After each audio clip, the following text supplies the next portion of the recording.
produire son électricité, notre pays se fournit en uranium à l'autre bout de la planète, principalement au Niger, au Kazakhstan et en Australie. Après avoir été extrait de la roche, le minerai d'uranium suivit ses premières transformations pour devenir une pâte jaune, le yellowcake. Il est ensuite acheminé en France où il poursuit son périple à travers l'Hexagone. Car pour être utilisé dans les réacteurs, l'uranium doit être transporté et transformé une première fois, transporté et transformé une deuxième fois, puis enrichi, puis à nouveau transporté et encore une fois retransformé. La poudre d'uranium est ensuite conditionnée sous forme de pastilles qui sont placées dans des tubes, formant ainsi les barres de combustible. Ce combustible, hautement radioactif, est alors acheminé vers les 19 centrales nucléaires françaises, le plus souvent par train, dans des conteneurs spéciaux appelés castors. Après utilisation dans les réacteurs, le combustible usé est stocké sur place dans des piscines pour une durée de 18 mois. Puis, il est à nouveau chargé dans des castors pour rejoindre l'usine Areva de l'air. Là, ces déchets seront, selon le terme consacré, retraités. Cette opération consiste à séparer les différents éléments radioactifs du combustible usé. Les éléments les plus radioactifs, contenant 99% de la radioactivité, sont coulés dans du verre. Ce sont des déchets vitrifiés. Ces déchets pourraient, d'ici à 2025, être envoyés à Bure dans la Meuse pour y être stockés à 500 mètres de profondeur. Mais derrière ce prétendu cycle vertueux, l'industrie nucléaire cache en réalité une chaîne du combustible sale, polluante et mal contrôlée. Extraction, transformation, enrichissement, combustion, retraitement, utilisation pour l'armement, chaque étape engendre des pollutions radioactives importantes, génère des transports dangereux incessants, expose les populations à des risques insensés et produit des déchets qui resteront radioactifs et dangereux pendant des milliers d'années. Loin du mythe du recyclage et d'une gestion maîtrisée, l'industrie nucléaire est en réalité incapable de gérer ses déchets. Les retraités, les enfouis, n'est-ce pas au final le seul moyen qu'elle a trouvé pour les cacher? Le nucléaire est omniprésent en France et nous sommes tous affectés par les pollutions qu'il génère. De la mine aux déchets, nous sommes tous concernés. Alors ensemble, refusons cette industrie qui empoisonne nos vies.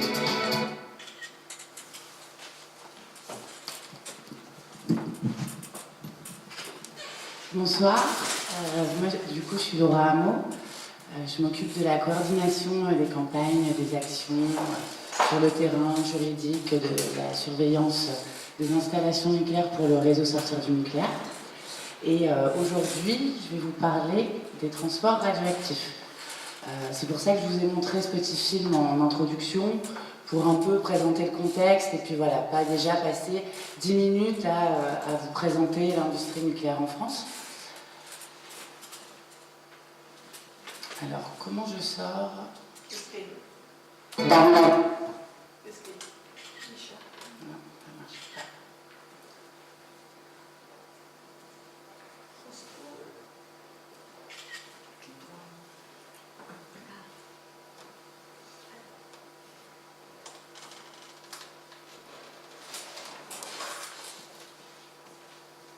Alors, les transports radioactifs sont-ils dangereux?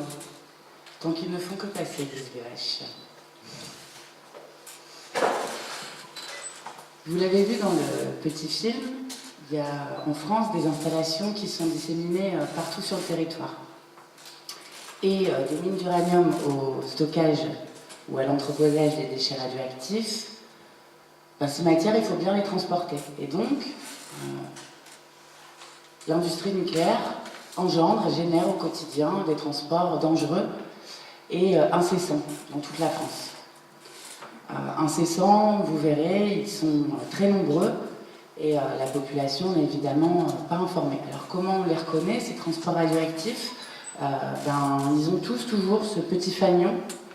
Là, il y a radioactif 3, c'est des matières qui sont très radioactives, il peut y avoir le numéro 1 ou le numéro 2.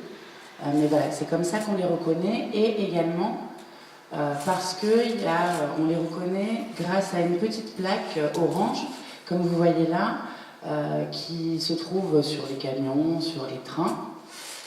70, c'est le numéro de la matière. Ça, c'est une classification qui est la même à l'échelle internationale. Le code matière, 70, veut dire que c'est une matière radioactive. Et ensuite, le nombre à 4 chiffres que vous voyez en dessous, en fait, ça donne des indications sur le type de matière que ça peut être. Je ne vais pas rentrer ce soir dans ce type de détails. Ou alors, également, vous voyez UN de 1912. Bon ben voilà, en fait, UN, c'est code ONU, UN pour ONU. Donc parfois, il n'y a pas le 70, mais simplement le fait que UN soit présent montre sur la plaque orange, hein, toujours plaque orange, qui d'ailleurs est la même pour indiquer tous les types de matières dangereuses. Quand vous voyez un 33 ou 30 quelque chose, par exemple, vous savez que c'est du gaz. Voilà, une plaque indiquant un danger sur un transport de matériaux, si il commence par 70 ou même 78, d'ailleurs, toute la catégorie 70, ce sont des matières radioactives. Alors, des transports, je vous le disais, il y en a partout. Je vais essayer de vous montrer. Alors, est-ce que vous voyez bien cette carte? Sinon, je peux utiliser le poster.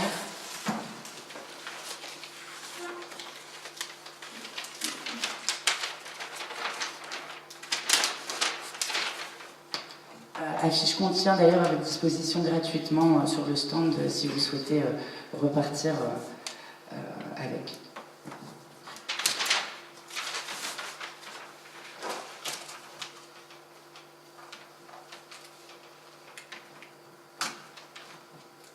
Bon, c'est une chose.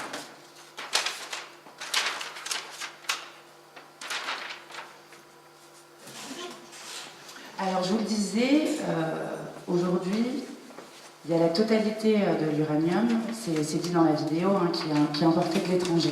Jusqu'à 2001, on extrayait en France, merci Béatrice, on extrayait en France encore de l'uranium. Les anciennes mines d'uranium se trouvent surtout dans le Massif central. On ne va pas s'en préoccuper aujourd'hui puisqu'il n'y a plus de transport des mines vers les installations françaises. Donc la plupart de l'uranium, même tout l'uranium aujourd'hui, arrive en France par bateau. Il va arriver soit au Havre, soit dans les ports du Sud, bien souvent Fos-sur-Mer. À une époque, ça pouvait arriver à Sète aussi. Pourquoi alors pourquoi ils arrivent principalement au Havre? On se demande bien, parce que la première usine où l'uranium va être traité en France, elle se trouve près de Narbonne, à l'usine de Malvézy, qui appartenait par le passé à Areva, maintenant au groupe Orano, qui traite 25% de l'uranium mondial. Donc il y a un quart de l'uranium mondial qui passe par la France et par cette usine. Du coup, vous voyez, même déjà pour acheminer l'uranium du Havre jusqu'à Malvézy, ça fait des sacrés transports.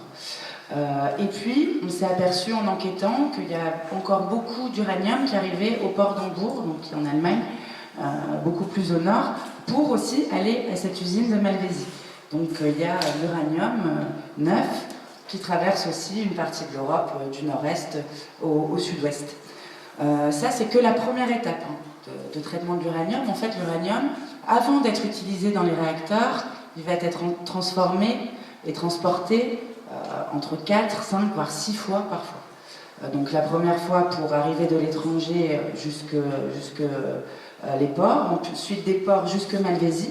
Ensuite de Malvézy, cet uranium va aller au Tricastin, à l'usine de Pirlac, pour être à nouveau transformé. Je ne rentre pas dans les détails là ce soir. Puis il va à nouveau être transporté pour aller à Romans-sur-Isère d'abord il va rester au Tricastin, il va être enrichi, puis donc troisième étape de transformation, quatrième étape de transformation, il va aller à Romans-sur-Isère, à la franco-belge de fabrication du combustible, et c'est seulement après toutes ces étapes de transformation, de fabrication, que l'uranium va être acheminé vers tous les réacteurs. Ensuite, une fois qu'il a été utilisé, qu'il a été suffisamment refroidi pour être transporté, il va être transporté à l'usine Areva de La Hague pour y être retraités, soi-disant recyclés, d'après l'industrie nucléaire. En réalité, il n'y a qu'une infime partie des produits qui sont issus du combustible usé après retraitement qui sont réutilisés. Et si le projet de Bure se fait le projet de stockage, il va y avoir tout le combustible usé une fois retraité qui va partir de La Hague vers Bure. Donc ça, ce serait sans transport annuel pendant 100 ans qui traverserait du coup la région parisienne, notamment, et toutes, évidemment, les régions à l'ouest et à l'est. Et puis, il y a aussi tous les transports de déchets, parce qu'en fait, tout ce qui va rentrer en contact avec des matières radioactives devient déchet.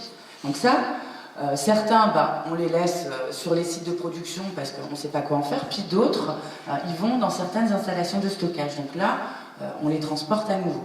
Et puis, il y a aussi les transports de plutonium, mais j'y reviendrai. Je ne vais pas te faire rester comme ça, toute l'intervention. Merci.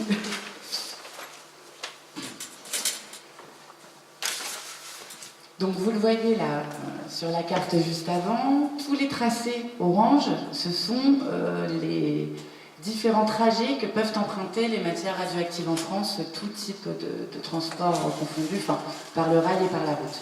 Donc vous voyez qu'aucune région n'est épargnée, c'est vraiment quasiment tout le territoire qui est concerné. Donc il y a 300 000 colis. Colis, c'est un terme de l'industrie nucléaire, on va dire emballage, qui sont transportés chaque année, ce qui fait 19 000 transports annuels de matières radioactives pour les besoins de l'industrie nucléaire civile.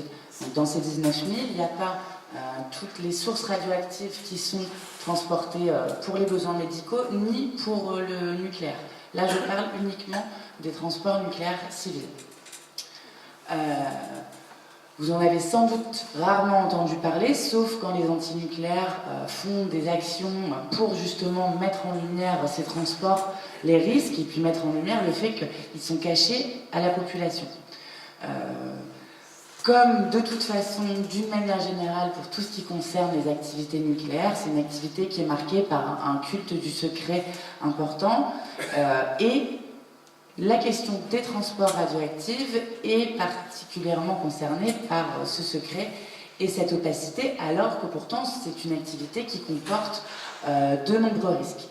Et alors c'est valable pour la population, mais c'est également le cas des élus et des cheminots, on y reviendra tout à l'heure en vidéo.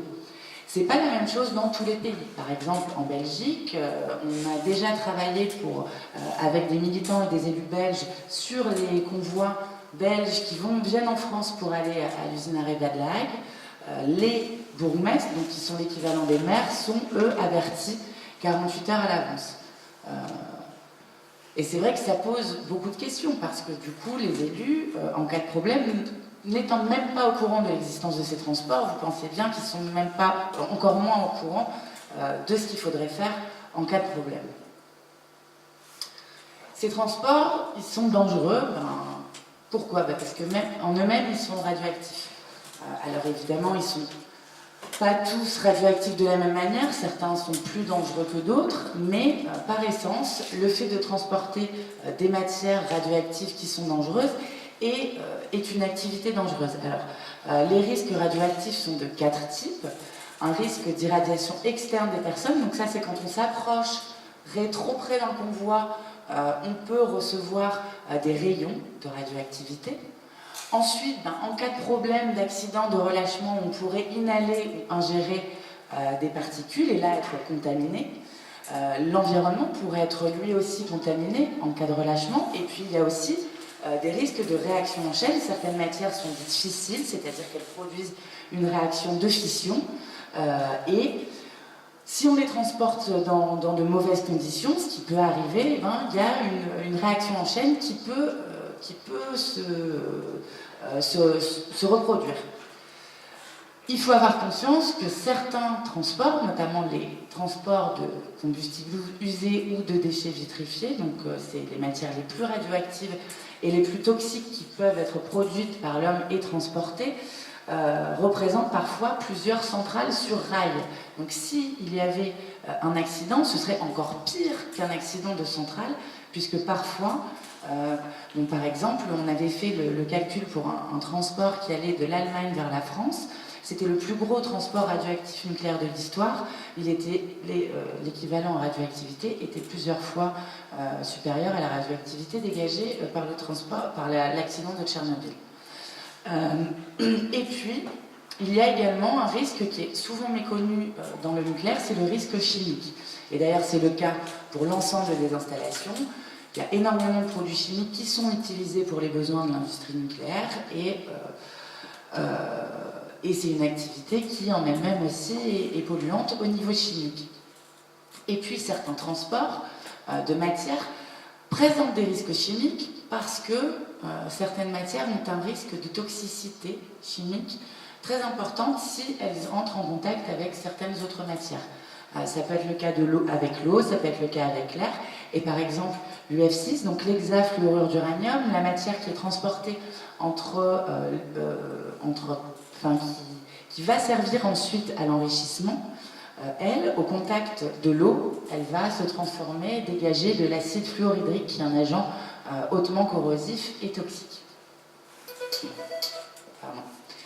Là, du coup, je vais vous montrer deux petites vidéos. La première, c'est une vidéo de quelqu'un de la CRIRAD. La CRIRAD, c'est un laboratoire de recherche indépendant qui a été créé juste après la catastrophe de Tchernobyl, justement pour essayer de rompre cette culture du secret et de cette opacité pour produire une expertise indépendante sur le nucléaire et le risque radioactif. Et puis la seconde, c'est le témoignage d'un cheminot qui témoigne sur le risque des transports.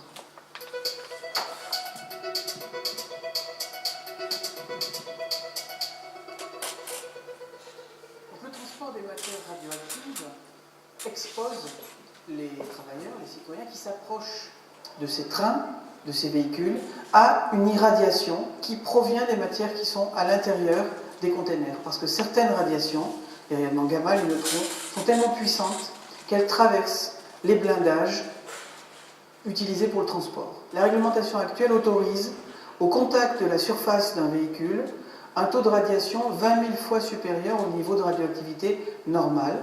Un taux de radiation tel qu'en passant 30 minutes au contact de cette surface, on peut atteindre la dose maximale annuelle admissible. C'est pour ça qu'il est très important d'informer les cheminots, les conducteurs, les gens qui gèrent des péages d'autoroute, les citoyens, les riverains des autoroutes, des parkings, des gares, de ce fait que lorsqu'ils voient un trèfle radioactif sur un véhicule ou un train, il ne faut pas s'en approcher inutilement parce qu'on va être exposé au rayonnement émis par ces transports. Après l'enquête que vient de faire la CRIRAD en région Rhône-Alpes et qui a consisté à interroger l'ASN, les exploitants, nous a permis de constater d'abord qu'il n'y a pas de véritable transparence sur la quantité de matière radioactive qui circule. Ça a été particulièrement criant dans le cas d'EDF, qui n'a pas accepté de nous donner les informations que nous demandions. Deuxièmement, on s'aperçoit que même l'autorité de sûreté nucléaire n'a pas une vision d'ensemble de la quantité de matière radioactive qui circule et des conditions dans lesquelles elle circule, et que même l'autorité de sûreté nucléaire n'a pas la capacité aujourd'hui de dire quelles sont les doses que subissent les riverains d'une centrale nucléaire, d'une installation nucléaire, à cause des transports de matière radioactive ou de déchets qui arrivent à cette installation ou qui repartent de cette installation. C'est très difficile parce qu'il faut d'abord faire évoluer la réglementation, et ça se traite au niveau international. Encore une fois, on a besoin du soutien et de la mobilisation des citoyens. La CRIRAD a interpellé en 2008, par exemple, et l'a refait récemment, les autorités nationales, les autorités européennes sur ces questions. Mais s'il n'y a pas une pression citoyenne, c'est très difficile de faire évoluer la réglementation au niveau international.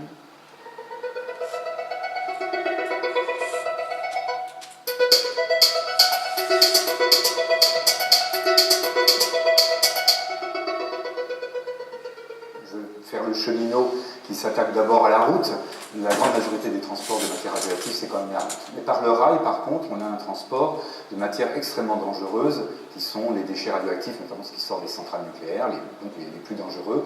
Alors l'argument, c'est de dire c'est finalement mieux de les transporter par le rail que par la route, moins dangereux. on va vite se rendre compte qu'en fait c'est aussi dangereux par le rail que par la route, les dangers sont les mêmes, et les populations, pour le coup, sont visées de la même façon. Quand un train passe dans une gare, il y a des gens sur les quais. Quand des camions sont sur les autoroutes, s'arrêtent dans les stations d'autoroute, etc., il y a des personnes autour. Et on remarque, comme ça a été dit un peu dans la journée d'aujourd'hui à Narbonne, que ces transports ne sont pas seulement dangereux en cas d'accident, mais ils ont un danger par eux-mêmes. Ils émettent des radiations. Ces radiations, si on reste près d'un château nucléaire par exemple, une demi-heure, on prend sa dose annuelle de radioactivité. Rester une demi-heure près d'un wagon, c'est assez rapide. On a vu des policiers qui étaient chargés de garder ces wagons rester collés aux wagons pour les protéger. C'est nous-mêmes qui avons été obligés d'aller voir leur chef pour leur dire faites-les avancer, ne les laissez pas coller au wagon. Ils vont prendre leur dose annuelle en très peu de temps. Donc voilà, il y a un vrai danger. L'autre danger pour les populations, c'est que les trains, comme les camions, passent dans des lieux qui sont dangereux. Les tunnels, alors on a l'exemple du tunnel de Mont-Blanc, un incendie d'un camion ou d'une voiture dans un tunnel, c'est 3000 degrés. Imaginez un transport nucléaire, même de yellow cake, c'est-à-dire d'uranium qui sort de la mine. Ce wagon qui déraillerait sous un tunnel avec un incendie, ça monte à 3000 degrés. Et là, c'est une ville entière qui disparaît. Pour peu que le tunnel, moi j'habite à Valence, dans la vallée du nucléaire, dans la Drôme, et bien à Valence, le tunnel est en plein centre-ville, un accident, eh bien c'est une ville qui disparaît complètement. Voilà les dangers pour la population de ces transports. Sur les formations, que ce soit les travailleurs du nucléaire comme des riverains, enfin les travailleurs qui transportent des matières nucléaires, ou les riverains, on peut dire que les formations sont quasiment nulles. Il n'y a strictement aucune formation. J'irai même plus loin. Quand on rencontre les préfets, comme on l'a fait dans la Drôme, on s'aperçoit que les responsables de la sécurité, on a rencontré les pompiers et les préfets, qu'eux-mêmes ne sont pas au courant des dangers qui correspondent au transport. Ils savent à peu près comment réagir en cas d'accident dans un réacteur, dans les centrales. Ils connaissent les procédures pour réagir dans les usines chimiques du nucléaire. Ils ne connaissent pas du tout les procédures à appliquer dans les transports. Pour une raison simple, ils considèrent que c'est le transporteur qui doit s'en occuper. C'est le seul secteur où l'autorité de sûreté nucléaire ne peut pas intervenir. C'est-à-dire qu'elle ne peut pas dire « j'interdis le train de passer par tel endroit ». Parce qu'il y a les passages à niveau, parce qu'il y a un tunnel dangereux, parce que les voies ferrées sont en mauvais état. Ils ne peuvent rien dire, c'est la SNCF qui va décider. Résultat, personne aujourd'hui n'est vraiment au courant des conséquences d'un accident d'un transport par train nucléaire. Mais si on regarde sur les autoroutes, on se rend compte que c'est strictement la même chose. Autoroutes et routes d'ailleurs départementales, nationales. Personne n'est vraiment aujourd'hui chargé de vérifier qu'une voie ne va pas s'effondrer sous le poids d'un camion nucléaire. On peut dire qu'il y a des normes de sécurité normales, bien entendu. On sait tous maintenant qu'il ne faut pas trop s'approcher d'un wagon, etc. On peut dire que les châteaux nucléaires, par exemple, sont des protections relativement importantes. Ils sont faits pour pouvoir chuter de 8 mètres, ils sont faits pour pouvoir supporter des chaleurs autour de 800 degrés. Sauf qu'on se rend compte que ces trains passent, par exemple, sur des ponts qui sont supérieurs à 8 mètres. Et là, on ne connaît pas les conséquences. On s'aperçoit que si ces wagons, les châteaux nucléaires notamment, passent sous un tunnel, c'est plus 800 degrés, c'est 3000 degrés. Donc on voit bien que ces normes, en fait, sont des normes théoriques, pas mesurées. Or, un accident, qu'est-ce que c'est qu'un accident grave, souvent? C'est plusieurs accidents, plusieurs choses qui se sont emmêlées qu'on n'avait pas prévues. Tant que c'est ce qu'on a prévu, une chute de 2 mètres, le wagon, il risque rien. Et puis il y a la chute imprévue qui, elle, va faire un dégât considérable. Donc on peut dire que ces normes aujourd'hui ne sont pas étudiées et sont laissées là encore une fois aux transporteurs. Et nous on dit ça doit être maintenant, et la population, et le débat démocratique, et puis surtout les ingénieurs qui doivent aussi travailler là-dessus. La SN notamment devrait pouvoir travailler là-dessus. Ils ne le font pas. La réaction des autorités, c'est de dire il ne faut pas que ça se sache, parce qu'il y a un risque d'attentat, il y a un risque que des gens interviennent, bloquent ces trains, etc. En fait, on remarque assez vite que quelqu'un qui voudrait faire une action dangereuse, un attentat contre un transport nucléaire, il va trouver assez rapidement les horaires de train, il suffit d'aller sur Internet pour voir que tel wagon est plus dangereux que l'autre, etc. Donc ce secret ne tient pas la route vraiment. Ce qui est beaucoup plus problématique, par contre, c'est qu'en cachant les heures de passage de ces trains, en cachant la dangerosité de certains transports aux populations et notamment aux élus, de fait, on s'interdit d'avoir des informations qui sont importantes. 2 exemples. Les cheminots, moi je suis dans la Drôme, au nord de Valence, il y a un triage. Les cheminots savent que les voies ferrées de ce triage sont en très mauvais état. Ils auraient pu dire qu'il ne fallait pas passer des wagons sur ce triage. Résultat, on a eu un déraillement. Alors un déraillement à très faible vitesse, il n'y a pas eu de danger majeur, mais on a un déraillement. Et là, les agents, les cheminots localement auraient pu informer. Dans les routes, sur les routes départementales, tout ça, les élus locaux savent qu'il y a des dangers. Lorsqu'on fait passer un énorme camion dans un tout petit village où le camion frôle les parois des maisons, les élus pourraient réagir en disant, bah, je sais pas, contournez, faites autre chose, etc. Tout ça, l'industrie nucléaire, du coup, n'en profite pas, n'a aucune information. Et puis surtout, je crois qu'il y a un débat démocratique à organiser sur ces transports, et la première chose, ce serait que les élus disent je veux bien que ça passe chez moi ou je ne veux pas que ça passe chez moi. Qu'ils assument face à leur population le fait que des transports éminemment dangereux traversent quotidiennement leur ville, par exemple, ou leur village. Et ça, on ne le permet pas. Et puis la dernière chose, c'est que même une grande partie des transports, finalement, personne ne sait qu'ils circulent. Personne ne le sait. C'est sur les plusieurs millions de colis, une grande partie viennent notamment de médical, etc. Personne ne sait, même les préfets ne savent pas du tout que ces transports existent. C'est-à-dire que là, on est arrivé à un tel niveau de méconnaissance, de secret, que finalement plus personne ne sait qu'il y a du nucléaire qui est transporté quelque part. Là, on est maintenant dans une dérive, quoi. Tellement de transports que plus personne ne connaît ces transports.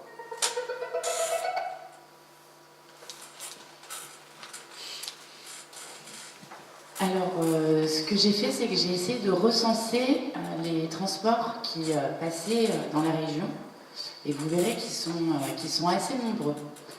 Il y a d'abord des transports de combustible neuf qui sont réalisés par camion.